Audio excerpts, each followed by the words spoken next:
Nacional, la radio pública.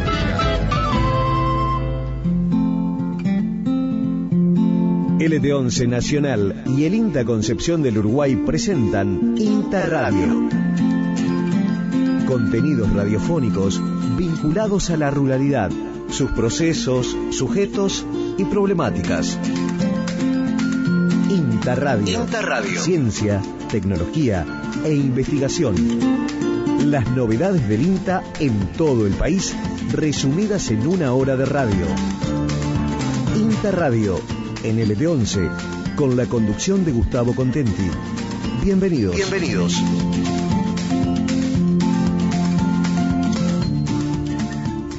Hola, hola, ¿qué tal? ¿Cómo les va? Muy bienvenidos a este espacio de INTA Radio Concepción, como todas las semanas. Un gustazo poder compartir con ustedes toda la información del Instituto Nacional de Tecnología Agropecuaria.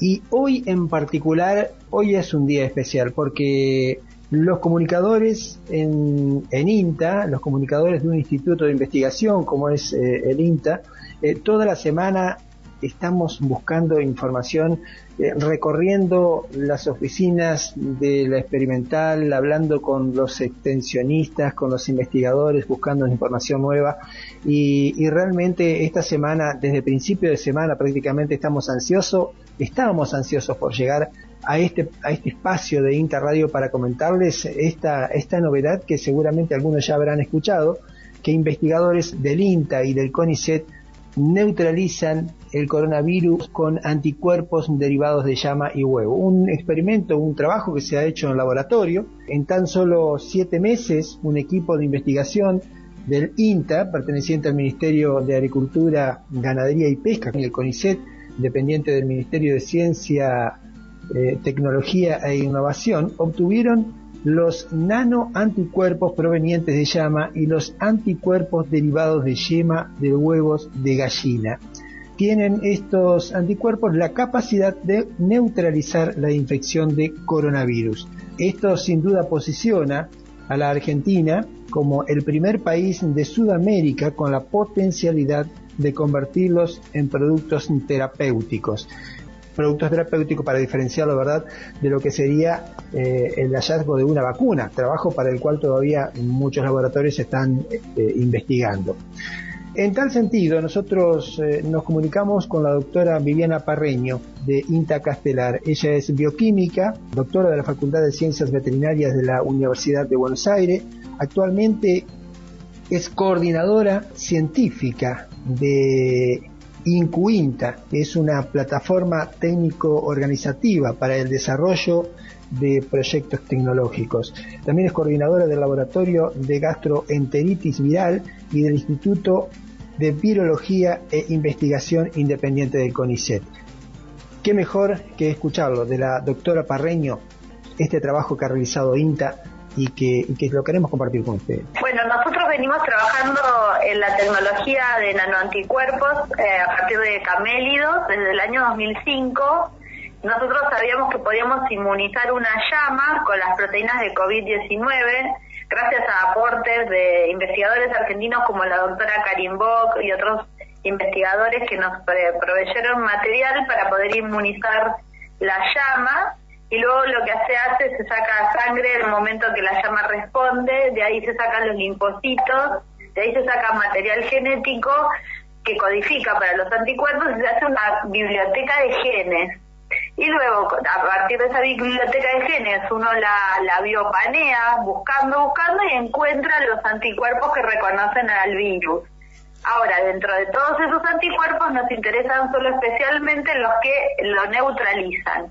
Y bueno, la semana pasada llegó la noticia de la doctora Itati Ibáñez, que es directora de este proyecto conmigo, de la doctora Elsa Baumeister del Malbrán y también de Estados Unidos, de un investigador de allí, que tenemos clones neutralizantes. Aún no se han hecho pruebas en seres humanos.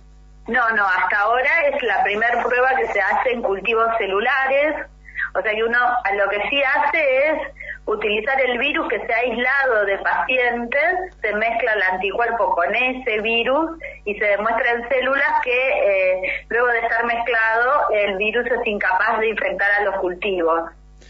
Perfecto. Eso como sería la primera etapa, ¿no? Entonces ahora, ¿cuál es el paso siguiente? El paso siguiente es ir a un modelo animal, en este caso se prueba en ratones, se le administra el anticuerpo, ponele en tipo, estamos pensando en una nebulización, porque queremos que le llegue a la vía respiratoria hacia el pulmón y se lo desafía nuevamente con el virus y se ve que no haya replicación o se reduzca significativamente la replicación en el pulmón del ratón. Y dado si este resultado funciona bien, que todo indicaría que tendría que funcionar muy bien, se puede pasar a las pruebas en humanos. Bien, entonces este procedimiento neutralizaría el virus en personas que ya están infectadas con COVID. Claro, nuestra idea es que se puede pensar de dos maneras. Por una persona que te diagnostican que tenés la infección, por la PCR positiva, te pueden dar la nebulización para que vos trates de neutralizar y que la severidad del cuadro clínico sea lo menos posible, y también en una dosis por ahí menor a la gente que convive con esa persona infectada también, o a los agentes de salud que están expuestos todo el tiempo a los pacientes enfermos. Por ahí se podría evitar la nebulización como una prevención. Viviana, en este tiempo en que todos estamos ansiosos por encontrar una solución para esta pandemia, ¿qué expectativas tienen ustedes en cuanto al tiempo en que se puede lograr ya este objetivo de poder empezar a aplicárselos a humanos? Mira, nosotros creemos que esto va a llevar como 3 meses, por lo menos más, de pruebas, ¿no? Hasta que se pueda producir y empezar a probar en humanos. Pero creemos que para el año que viene, a principio de año, ya podemos contar con algo que se pueda utilizar, y si no, lo que estábamos pensando, que eso es algo que tenemos que consultar con las entidades regulatorias, que si no se puede todavía usar en la persona, adentro del cuerpo, que por lo menos se puede usar en los barbijos, en las superficies, hasta que se demuestre todas las pruebas en humanos. ¿Se pueden también fabricar productos entonces que puedan servir como neutralizadores? Exacto, una cosa así. Está bien que, bueno, para las superficies y eso, los desinfectantes funcionan muy bien y todo, pero por ahí se pueden pensar estrategias combinadas, ¿no? Bien, para dejarlo bien claro, entonces esto es, digamos, un tratamiento que neutraliza en el caso que haya personas infectadas. Esto no tiene nada que ver con la vacuna. Claro, en realidad viste, cuando vos te das, por ejemplo, una vacuna antitetánica que te dan el suero y la vacuna, es porque la vacuna uno tarda como 15 días el sistema inmune en generar tus propias defensas, y por eso te dan el anticuerpo, el suero te dan el anticuerpo para que vos en ese interín no te agarre tétano. En este caso es lo mismo, nosotros damos el anticuerpo listo para usar, para prevenir o para tratar. Por ejemplo, viste que a Donald Trump le dieron altas dosis de anticuerpos monoclonales, un cóctel. Bueno, nosotros podríamos hacer un cóctel de los anticuerpos que se desarrollaron y dar eso. No te conté lo de las gallinas, te puedo contar la otra historia.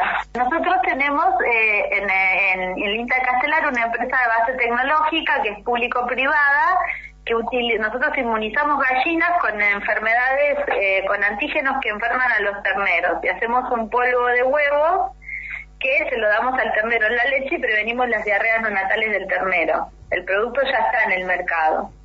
Entonces tenemos toda la capacidad instalada de tener las gallinas, secar los huevos y hacerlo al producto. Entonces dijimos, por ahí lo inmunizamos con COVID-19. En este caso nos ayudó el grupo del IB3 de la Universidad de Buenos Aires, que nos proveyó el antígeno, y bueno, inmunizamos gallinas. Y se colectan los huevos. En los huevos se concentra el anticuerpo de la yema del huevo. Entonces vimos que tiene altos niveles neutralizantes contra COVID. Entonces podríamos hacer alimentos funcionales o una crema, o ponerle como una pastita de yema de huevo que vos te disuelvas en la boca y hagas gárgaras y te lo tragues. Y en ese caso estás, digamos, reduciendo la infección que eventualmente se puede hacer en el aparato digestivo, porque viste que algunos casos cursan con diarrea de coronavirus. Entonces también hicimos eso para tener 2 alternativas para 2 vías diferentes. Entonces el tratamiento con anticuerpos derivados de llama sería uno. Y con derivados de huevo sería otra alternativa. Dos alternativas, sí. Porque bueno, eran las dos tecnologías que teníamos a disposición en INTA y dijimos, si lo tenemos, intentémoslo, ¿no? Los viernes de 14 a 15 y los sábados desde las 7 de la mañana, INTA Radio. En LT11, Nacional. Bien, escuchábamos a Viviana Parreño con esta noticia que nos llena de orgullo, ¿no? Nos pone muy contentos de pertenecer a esta institución, al INTA, con este avance científico que realmente, bueno, faltan todavía 2 etapas, como ella bien lo describía. Ojalá y esto en 3-4 meses, de acuerdo a lo que se ha indicado, pueda ya estar disponible para la utilización. Ojalá y todo siga bien, sigan los estudios como corresponden y tengamos resultados muy pronto. Bien, hablando de los logros de INTA, también tenemos para hoy algo, un poquito de historia, pero lo vamos a dejar un poquito más adelante. Hablamos con un veterano del INTA, con Eduardo Peter, sobre lo que implicó, lo que significaron las clasificadoras de grano en el Instituto Nacional de Tecnología Agropecuaria. Pero vamos a hablar de esto un poco más adelante. Ahora quiero comentarles sobre los créditos CONAMI, créditos de la Comisión Nacional de Microemprendimientos. La Fundación Argeninta es una de las organizaciones que forman parte del Grupo INTA. Ya vamos a hablar también de cuál es la función, cómo está constituida y un poco más en detalle lo que es la Fundación Argeninta. Hoy les quiero comentar sobre créditos para productores de cambio rural. El Gobierno Nacional, a través del CONAMI, que trabaja en forma coordinada junto a organismos gubernamentales, en este caso el INTA, y organizaciones sociales, ofrece un sistema de finanzas que facilitan la generación de trabajo e impulsan la producción. Les hablo de grupos de cambio rural. ¿Qué son los grupos de cambio rural? ¿Cómo se conforman? ¿Y cuál es la finalidad? Sobre esto nos cuenta José Luis Ferrer, que es el jefe de extensión rural el jefe de extensión de la agencia de Villaguay. Se entregaron a través de CONAMI a productores cambio rural 3 mesocréditos, 2 de ellos integrados por 3 productores cada uno y el otro restante por 2 productores. La finalidad de estos créditos fue la compra de vientres. Son productores que tienen una escala que está entre los 35 y 70 vientres. Están todos ubicados en la zona norte de nuestro departamento, en los distritos Mojones Norte y Mojones Sur, productores ganaderos, la mayoría con alguna diversificación en otras actividades, y no les cambia la vida, pero sí les genera algún cambio porcentual en cuanto a su escala productiva, y le permite seguir evolucionando. Sobre todo no es solamente la compra de vientres en sí, sino que es la compra de nueva genética y mejor genética. Es decir, que no es solamente el incremento del rodeo, sino que es el incremento en la calidad del rodeo también, que se va a ir dando, digamos, progresivamente a través de los años, cuando esas madres tengan hijas y demás. Es una genética superior a la genética que los productores tienen en sus explotaciones. ¿Cuántos grupos de cambio rural se han formado ahí en Villaguay? Lo que tenemos actualmente es 2 grupos bovinos y 1 ganadero de cría. Y la previsión es, por lo menos ahora, es formar otro grupo ganadero también de cría, con algunas características por ahí distintas al que ya tenemos, pero que también va a terminar pronto. ¿Qué características tienen que tener los productores o cómo tienen que conectarse con la agencia de extensión de Villaguay para poder participar de estos grupos?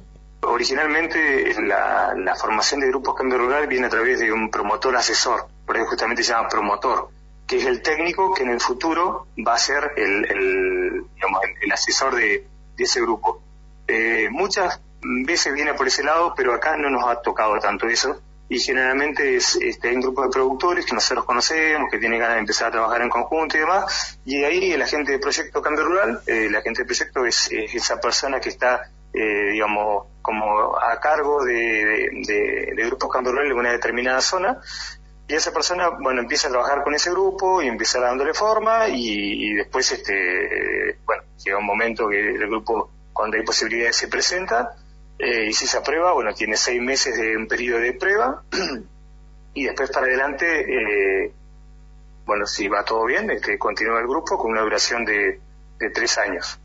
El último tiempo, digamos, había ciertas cuestiones con respecto al armado del grupo de funcionamiento que tenía que ver con la retribución al promotor asesor, que, digamos, recibía, digamos, un sueldo, digamos así, de nación, y después lo que se necesitaba era la figura de un padrino, ¿sí? Que sea, bueno, puede ser un municipio o una cooperativa o alguna entidad que esté en la zona que aporte una cantidad igual, y también es que el productor pague también una cuota aparte, porque, digamos, como todos, si pagamos valoramos más, digamos, ¿no? Cuando las cosas nos vienen regaladas por ahí muchas veces no valoramos tanto. Entonces si el productor paga una cuota aparte, generalmente los grupos son más sostenibles y más exitosos cuando sea de esa manera. Cuando se presenta un proyecto o una propuesta de formar un grupo Cambio Rural, ¿eso debe ser aprobado por quién?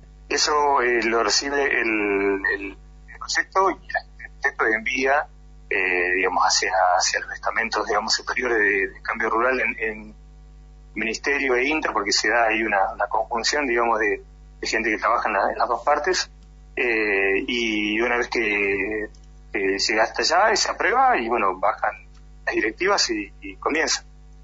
Lo que demora más tiempo es el periodo de formación y amalgamiento del grupo, como va a decir, bueno, estamos bien, somos 8 o 10 productores, queremos arrancar. Bueno, todo ese periodo de armar ese grupo primario es por eso que lleva más tiempo. Después lo otro es administrativo, y si están, digamos, entre comillas, las vacantes para que se forme el grupo Cambio Rural, eso lo otro es rápido.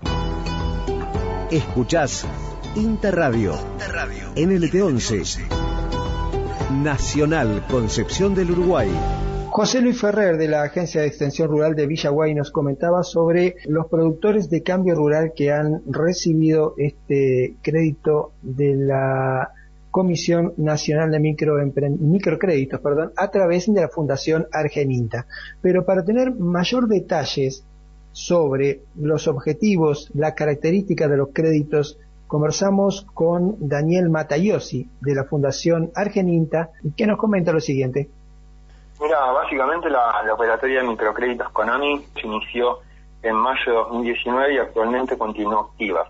Bien, el fondo de crédito proviene de la Comisión Nacional de Microcréditos del Ministerio de Desarrollo Social de la Nación, y es Fundación Argeninta quien la administra, ¿no? Es una herramienta que nosotros la utilizamos para el sistema de extensión de INTA, y se trabaja junto a diferentes unidades de extensión de INTA, Pro Huerta, Cambio Rural y Grupos GAL. En este caso, Cambio Rural. En este caso son grupos de Cambio Rural, 3 grupos de Cambio Rural llamados El Encuentro, bien de la zona de Villaguay, de Los Moscones, y trabajó el técnico José Luis Ferrer y Aníbal Jacobsen, que es técnico asesor promotor de Cambio Rural, en lo que es la gestión y la formulación de los proyectos.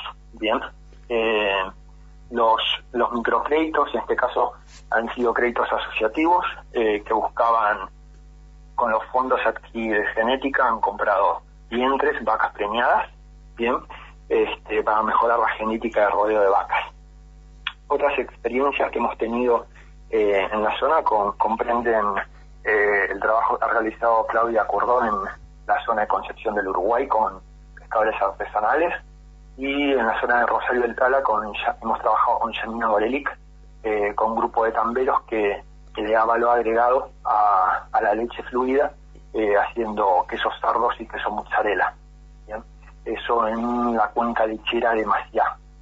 Por lo general nosotros trabajamos siempre con el acompañamiento técnico por parte de INTA. Es una herramienta, un microcrédito o crédito asociativo, una herramienta reembolsable en la cual se trabaja siempre con INTA, Pro Huerta, Cambio Rural, Grupo de Abastecimiento Local, donde ya hay todo un trabajo previo, ¿no? Un conocimiento del grupo y compromiso recíproco entre los productores, los grupos de productores y el técnico, bien, justamente por eso, porque es un instrumento reembolsable, y todo esto está normado y marcado es la Ley Nacional de Microcréditos, que es la que rige la operatoria de créditos, la Comisión Nacional de Microcréditos del Ministerio de Desarrollo Social de la Nación. Daniel, Bien. para poder acceder a estos créditos, entiendo que en primer lugar los productores deben estar agrupados, como en este caso, en un grupo de cambio rural, y deben tener un técnico asesor, como en este caso ha sido José Luis Ferrer. ¿Qué condiciones o qué requisitos deben reunir para poder acceder a un crédito de estas características, como es el crédito Conami? Mira, primeramente la población objetivo comprende a productores de bajos recursos, bien, y las modalidades o las líneas a las que se puede acceder son básicamente dos: el tradicional microcrédito, bien, y los créditos asociativos, que es una nueva línea de créditos conocida como crédito asociativo o mesocrédito. En ambos casos el emprendimiento ya tiene que estar en marcha, bien, y con el crédito asociativo lo que se busca es que el grupo de productores a través de compras conjuntas y adquisiciones conjuntas logre bajar el costo unitario de la inversión y justamente lograr mayores beneficios, bien, al lograr compras en mayor volumen. Bien, en este caso, como te comentaba, los productores todos decidieron adquirir genética a través de la compra de vientres, bien, para mejorar la genética de rodeo. Que es una de las funciones que cumple Cambio Rural, ¿no? Unir a productores de medianos recursos y facilitar de diferentes formas, en este caso de forma con un crédito, el trabajo que están realizando. Me decías que estos créditos son reembolsables. Claro, son herramientas, instrumentos financieros reembolsables, no son subsidios, no son no reembolsables, sino que son herramientas reembolsables. De ahí la importancia de que trabajamos, como te mencionaba, con Grupo Cambio Rural, ProWare, donde el técnico ya lleva todo un proceso y un tiempo de trabajo con el productor, con el grupo de productores, se conocen, existe compromiso, existe confianza, bien, entonces esa es la mejor garantía para que se den buenos resultados en todo este tipo de instrumentos. Estimo que deben ser con muy bajos intereses. Los intereses están tendiendo a estar por debajo del dígito, 5%, 6%, 3%, todo depende mucho también de la zona, ¿no? El tema del interés que sea referente de la zona. Nosotros trabajamos con un referente de zona que puede comprender trabajo en una agencia de extensión o el trabajo de varias agencias de extensión, bien, y bueno, el plazo promedio por lo general, y esto en cuanto a características de las líneas de crédito, el plazo promedio de evolución es de 12 meses, ¿bien? Y se pueden contemplar también periodos de gracia en función de la actividad que se realice, y los montos. En cuanto a crédito asociativo, el promedio hemos sacado de toda la cartera activa ronda los 150.000 pesos aproximadamente. Somos radio. Somos INTA. La radio fue, es y seguirá siendo un medio de comunicación fundamental para nuestra tarea. Porque la radio potencia voces, replica conocimientos, promueve encuentros y democratiza la palabra. Seguimos sumando sonidos desde y para la ruralidad. Somos radio. Somos INTA. Continuamos en INTA Radio Concepción. Escuchábamos lo que nos contaban José Luis Ferrer y Daniel Matayosi sobre los créditos de la Comisión Nacional de Microemprendimiento.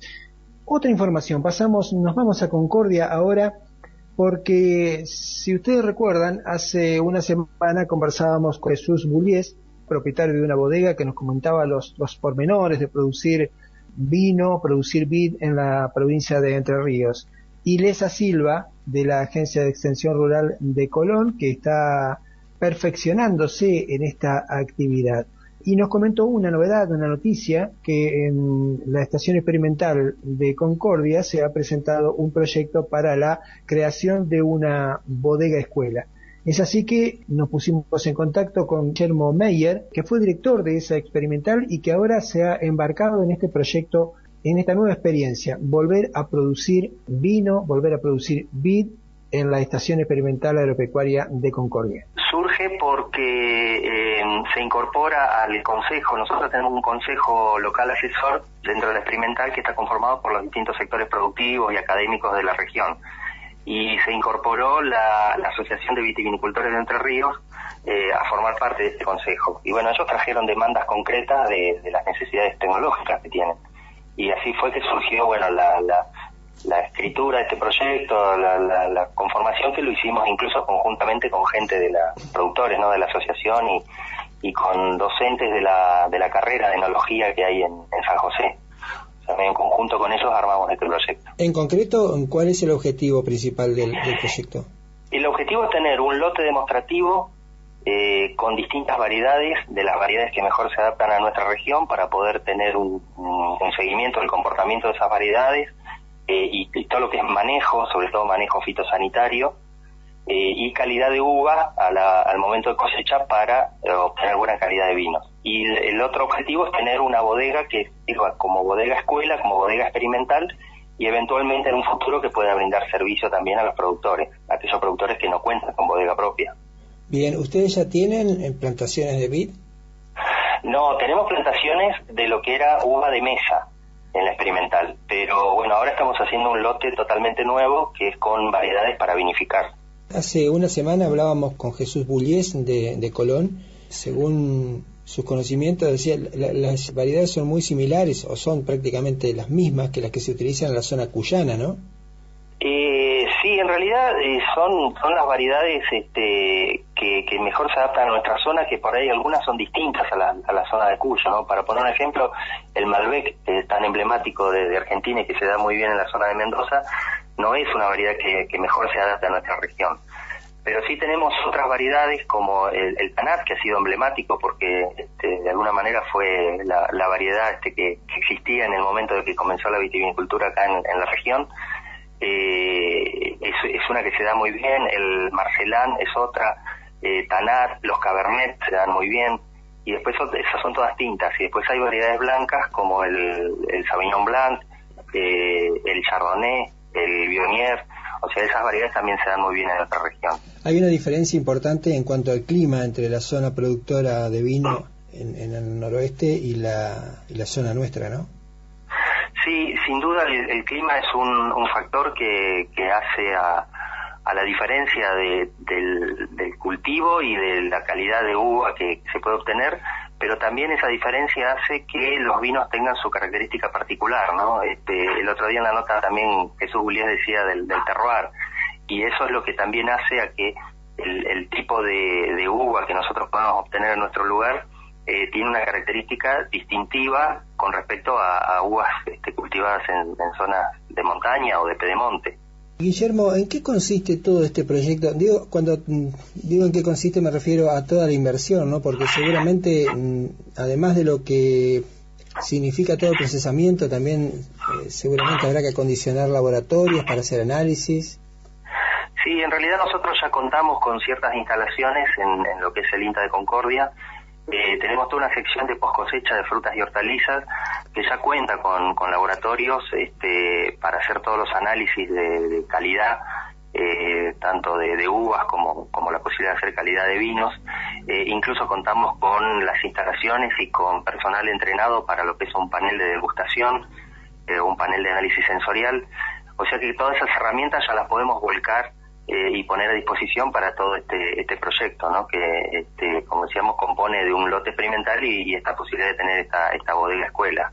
Me decías en algún momento que INTA Concordia, dentro de los objetivos de su creación, estaba también el desarrollo de producción de vino, ¿no? De vitivinicultura. Sí, la experimental se crea en el año 1912. En esa época, en la zona había cerca de 6.000 hectáreas de vid plantadas, y había alrededor de 30 bodegas que producían vinos, y vinos de muy buena calidad, incluso que competían a nivel internacional, obteniendo medallas de oro y plata. La zona sin duda era una zona vitivinícola, y por eso es que en el año 1912 se crea esta estación que se llamaba Estación Enológica, o sea que se dedicaba casi exclusivamente al cultivo de la vid y la elaboración de vinos. y bueno, fue aumentando o incorporando otros cultivos en ese momento, porque también en la zona había algo de horticultura y algo de fruticultura. Pensemos que la citricultura ya había arrancado ya por 1880 con los primeros cítricos plantados por Mies en esa época con un objetivo comercial, pero la estación se creía bien como estación enológica. Pero bueno, luego de la prohibición que hubo en la década del 30, tuvo que ir cambiando su rumbo y se fue transformando en lo que es hoy, que es una estación experimental enfocada fuertemente en lo que es citricultura y forestación, y con otros cultivos o otras producciones como algo de ganadería y apicultura, horticultura y otros frutales, ¿no? Pero bueno, hoy estamos como retomando ese viejo legado que teníamos como institución, de dedicarnos a la vitivinicultura. ¿Te acuerdas por qué fue la prohibición? Sí, fue durante el gobierno de Justo, y un poco por presión de la zona cuyana, se sacó una ley que era de regionalización de las producciones. En nuestra zona no solo había vides, sino que también había olivos, ¿no? Sobre todo para un poquito hacia el norte, la zona de Colonia Argentina, había muchos olivares. Cuando vamos por la ruta 14 vemos el famoso Tangá, que era un olivares y era una fábrica de aceite de oliva. Y eso también entró dentro de esta regionalización y se prohibió directamente el cultivo y la elaboración de vinos de manera comercial. Y se centró, digamos, lo que era cultivo de vid en Mendoza o en la zona cuyana, lo que era olivo en la zona de La Rioja, y la citricultura quedó enfocada acá en la zona del litoral. Bueno, fue una ley que lamentablemente duró muchos años, recién en la década del 90 se sacó.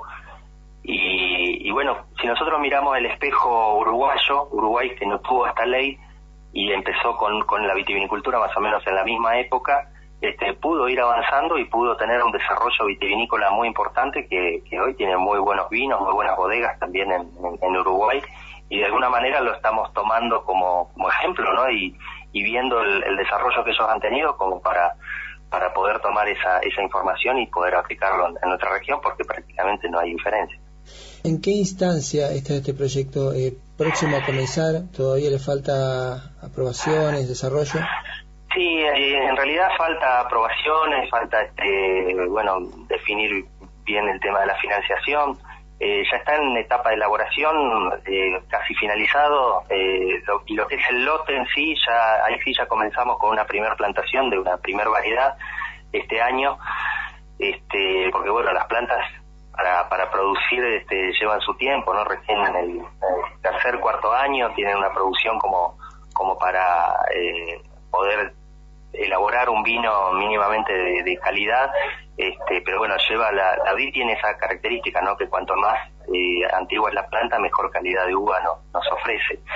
Entonces el lote tiene un objetivo a largo plazo, pero bueno, sí queremos que sea un lote demostrativo desde el inicio, ¿no? Desde cómo plantar, cómo hacer el sistema de conducción, cómo hacer los tratamientos fitosanitarios, o sea, todo eso lo queremos tener ya disponible desde un comienzo. Y el tema de la bodega, inicialmente va a ser una bodega experimental o bodega escuela, y cuando decimos bodega escuela es un poco para poder mostrarle a los productores, pero también tener esta articulación con los estudiantes de la Tecnicatura Superior en Fruticultura y Enología, ¿no? Que puedan que esta bodega esté disponible para que ellos puedan venir a hacer sus prácticas, tanto la bodega como el lote. Por eso tiene ese sentido, ¿no? de bodega escuela o lote demostrativo, que tenga ese sentido, que esté disponible para quien lo necesite, es realmente un lugar de experimentación. Muy claro con tus conceptos y bueno, éxitos en este proyecto, que se pueda concretar lo antes posible. Bueno, muchas gracias, y la verdad que sí, para nosotros es un orgullo esto de retomar este rumbo que tuvo alguna vez la experimental, pero también de retomar esta recomposición de la vitivinicultura en Entre Ríos, que probablemente no sea muy parecida a la que existía en 1930, tiene características distintas, y hoy hay muchos productores nuevos, mucha gente entusiasmada con generar este nuevo producto. Es retomar algo que podría ser muy identitario de la provincia de Entre Ríos. Tiene mucho que ver con el turismo, ¿no? Nosotros lo vemos muy asociado, en INTA también estamos trabajando en el tema del turismo rural, y en este caso, bueno, lo vemos muy, muy vinculado a esa temática y al turismo, sobre todo en la etapa de comercialización de estos productos. Así que bueno, creemos que es un potencial muy importante para nuestra provincia el desarrollo de esta producción, y bueno, demostrar nuevamente que realmente se pueden producir vinos en Entre Ríos y vinos de muy buena calidad. Hoy ya hay vinos de muy buena calidad de las bodegas que están elaborando, y bueno, es realmente un placer poder degustar un vino cultivado y elaborado en nuestra región, ¿no? INTA Radio en LT11. Guillermo Meyer, de la ciudad de Concordia, de la Estación Experimental de Concordia, nos contaba sobre este nuevo proyecto, una bodega escuela que se va a construir próximamente. Todavía está en proceso este proyecto, pero seguramente va a llegar a buen término. Así que, bueno, una novedad más, una actividad productiva más que se suma a las productivas ya de la provincia de Entre Ríos. Te recordamos que en la página oficial del INTA podés recorrer la agenda. Si vamos al margen superior derecho, allí encontramos dos actividades para la semana próxima que se destacan. Por un lado, las que se van a realizar el 27 y 28 de octubre. El segundo encuentro virtual Arroceros en línea. El tema será riego, estrategias y alternativas para Hernea. Alfalfa, arroz, maíz, soja, trigo y mucho más lo vas a poder encontrar en la agenda. Esto es 27 y 28 de octubre, se va a desarrollar segundo encuentro virtual de cultivo de arroz. Es organizado por la Estación Experimental Agropecuaria de Corrientes y van a estar exponiendo Javier Pirchi, de la Estación Experimental de Concepción del Uruguay, y Arturo Deimonaz, que es un productor de la ciudad de Villa Elisa. Respecto al tema, es riego con la utilización de paneles fotovoltaicos. El año pasado, creo que en la segunda mitad de 2019, nos visitaron en Radio Nacional, en LT11, y estuvimos conversando sobre este proyecto. Una experiencia interesante. En ese momento se lo presentó como una posibilidad de riego para arroceras no tan extensas, pero bueno, han ido desarrollando este sistema y lo van a estar presentando allí en este encuentro virtual, segundo encuentro virtual Arroceros en línea. Otra de las actividades se va a llevar a cabo también en forma virtual el día miércoles 28. Se trata de efectos del método de castración al inicio del engorde. La disertante va a ser la ingeniera agrónoma María Eugenia Munilla, de la Estación Experimental de Concepción del Uruguay, INTA, CONICET. Así que los invito a recorrer la agenda en la página oficial inta.gov.ar/Concepción. Cuando iniciábamos este programa de hoy, les decía que es para los comunicadores y para toda la gente de INTA un gran orgullo poder presentar noticias como esta de los investigadores que han encontrado métodos para neutralizar el coronavirus. Pero también nos sentimos orgullosos de lo que ha pasado en INTA y los logros que han tenido un gran impacto en la producción agrícola. En este caso, hablamos con Eduardo Peter, un ex INTA jubilado, ingeniero agrónomo, y que tuvo mucho que ver con la clasificadora de granos. Fue realmente una época de cambios, una época en la que se necesitaba mejorar muchísimo la tecnología en la producción de grano. Eduardo Peter nos cuenta sobre esta experiencia en el INTA. El INTA, en una etapa en la década de los años 60, 70, adquirió plantas procesadoras de semilla a través de una que se denominaba fomento agropecuario, que vendría a ser extensión, difusión de nuevas prácticas, de tecnologías. En este caso era difundir el uso de semilla de calidad. Entonces adquirió plantas procesadoras que las ubicó en la pampa húmeda. Fundamentalmente estoy recordando algunas de las plantas como la de Anguil, en el INTA de Anguil, en La Pampa. Otra planta muy importante fue construida en el INTA de Pergamino, en la provincia de Buenos Aires. Y ya entrando en nuestra provincia, construyó dos plantas, una una ubicada en la estación experimental del INTA de Paraná y la que nos atañe a nuestra zona en la estación experimental de Concepción del Uruguay.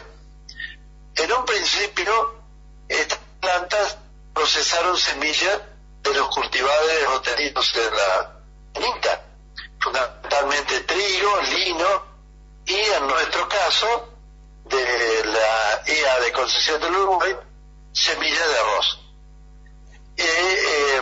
El INTA de Pergamino se especializó más en las semillas forrajeras porque es una zona donde se implantaron en un principio grandes extensiones de praderas. Entonces la semilla forrajera era muy importante tenerla bien presentada y con elevada pureza. ¿Por qué hablamos de procesamiento de semilla?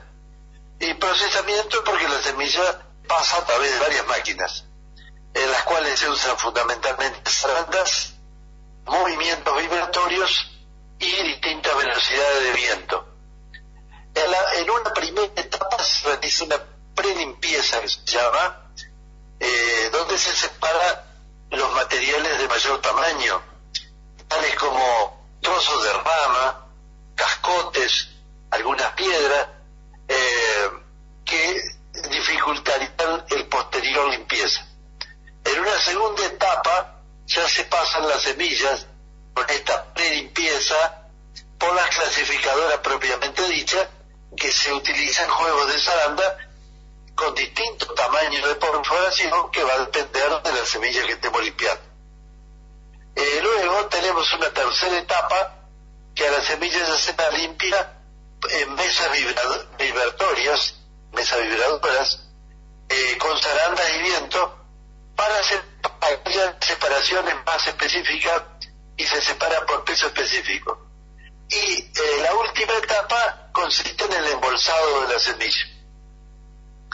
La calidad del material que se fue obteniendo hizo que las cooperativas y productores cercanos a la EA y también de otras localidades de influencia, porque la influencia de la EA va desde Gualeguaychú hasta San Salvador por el norte y por el oeste hasta Villaguay, donde están establecidas las cooperativas productoras, en su momento fundamentalmente de arroz.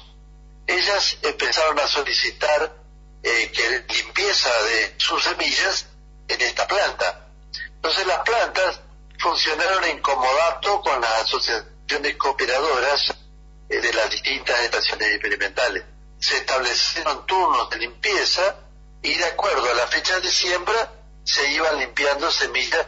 En nuestra planta fundamentalmente semillas de arroz, y era tal la demanda que había que las plantas trabajaban en doble turno, es decir, trabajaban de mañana con un turno de personal y a la tarde-noche trabajaban con otro turno. De esta manera las plantas cumplieron la función de difusión de esta práctica de utilizar semillas de calidad. Hasta ese momento era totalmente diferente, sí. El mercado, el tratamiento. Por supuesto, hasta ese momento prácticamente lo único que se hacía eran algunas prelimpiezas nada más, y también me estoy recordando que se usaban los caracoles para sacar el nabo de la semilla de lino. Pero cuando vieron el proceso y la calidad del material obtenido, las asociaciones de productores como las cooperativas arroceras, empezaron a adquirir plantas para limpiarle la semilla a sus socios. Es decir, que la función de la difusión, del fomento que hizo INTA se cumplió perfectamente. Entonces, luego, la planta de INTA empezaron a trabajar en menor cantidad. Y actualmente estos edificios se utilizan para limpiar las semillas de los ensayos que se realizan, ya sea dentro de la estación experimental como los ensayos que se llevan en campos de productores. Allí se procesan las semillas y también se las guarda, y luego con estos materiales se realizan las pesadas y las determinaciones, se hacen los informes y se realizan reuniones para aconsejar qué materiales rinden mejor en un lugar o en otro. Así, por porque se están procesando materiales en los ensayos comparativos de rendimiento que se hacen en distintas localidades. Bueno, se cobró una tarifa de limpieza en un momento dado y el productor lo cobraba la asociación operadora, ¿no? Los productores que traían el material, entre comillas, más limpios, los rendimientos eran mayores, entonces la tarifa, el costo era menor. También fue una forma de incentivar que los productores hicieran las cosechas, combatieran las malezas y trabajaran mejor. Eso fue la idea. Se cumplió perfectamente a rajatabla. Hoy no se siembra semilla sin procesar. Y además, la actualidad, desde hace años, toda la parte de producción de semillas está regida por la ley de semilla, que está registrado eso por el INASE, que es el Instituto Nacional de Semillas, que es un instituto hermano de INTA, y que es el que está estableciendo las distintas tolerancias de acuerdo a los años para los distintos tipos de semillas. Es decir, hoy el productor, cuando va a comprar semilla, ya sabe que debe estar libre de malezas, libre de materiales extraños. No como en un principio que capaz compraba 100 kilos de una semilla, pero realmente tenía 40 kilos de material extraño. Es decir, te estaba pagando el casullo, la maleza y las piedras del rama como si fuera semilla. Es decir, que la función de INTA de fomentar esta práctica se cumplió perfectamente. Y por otra parte, estimo que también le ha permitido al productor y al producto argentino incursionar en el mercado internacional, ya con una semilla clasificada y de calidad, ¿no? Por supuesto, porque si bien las semillas híbridas las hicieron y las procesaron y las hacen y las procesan los semilleros que están distribuidos también en pampa húmeda, el productor hoy usa semilla fiscalizada. Ya no se usa semilla sin controles, digamos. Hoy se usa semilla perfectamente fiscalizada, de primera, de segunda multiplicación, y en base a eso también está el precio. Pero ya se cumple la ley de semilla en todo nuestro país, ¿no? Eduardo, estuviste a cargo del proceso, ¿no? de la clasificadora en Concepción del Uruguay. ¿Qué recordás de esos años? ¿Qué capacidad de producción tenía esta clasificadora? Bueno, buena tu pregunta, porque la capacidad de una clasificadora que en un principio nosotros pensamos que estaba sobredimensionada. Pero ¿qué pasa? Al hacer la limpieza de acuerdo y cobrar por una limpieza, los rendimientos eran muy variables, quizás en las semillas más grandes y que venían bastante ya con una limpieza de la máquina clasificadora, se podían pasar 1.000, 1.500, 2.000 kilos en el caso de semillas de arroz. Ya cuando hablamos de semillas forrajeras, que son mucho más delicadas, más pequeñas, y vienen con malezas muy parecidas a la semilla que nosotros queremos limpiar, ya los rendimientos estaban en los 400, 500 kilos. Te di los dos márgenes, ¿no es cierto? Sí. De semillas forrajeras a semillas de mayor tamaño, como fue el lino en su momento y el arroz. Escuchás Interradio, NLT11, Nacional Concepción del Uruguay. Eduardo Peter, muchas gracias por contarnos estos detalles de la clasificadora de granos. Se marcó realmente una etapa con las clasificadoras de grano en el Instituto Nacional de Tecnología Agropecuaria. Un pequeño detalle antes de irnos, porque ya estamos sobre la fecha. Otro dato que me tiró hace unos días, también alguien que ya no lo tenemos entre los trabajadores activos, que es Ricardo Pichinale. La construcción de la clasificadora tiene un techo muy particular. Tiene forma de embudos, parecen 4 embudos, 4 conos en forma invertida, y siempre fue un interrogante, ¿no? ¿Por qué esa forma? Aparentemente el objetivo era la cosecha de agua. Mira vos, en aquellos tiempos, ya en los años 60. Estamos ya sobre el cierre, así que los invito a reencontrarnos dentro de 7 días en esta misma emisora. Muchísimas gracias. La próxima semana nos volvemos a encontrar en Interradio. el programa del INTA Concepción del Uruguay, en el aire nacional. DLT11, AM 1560.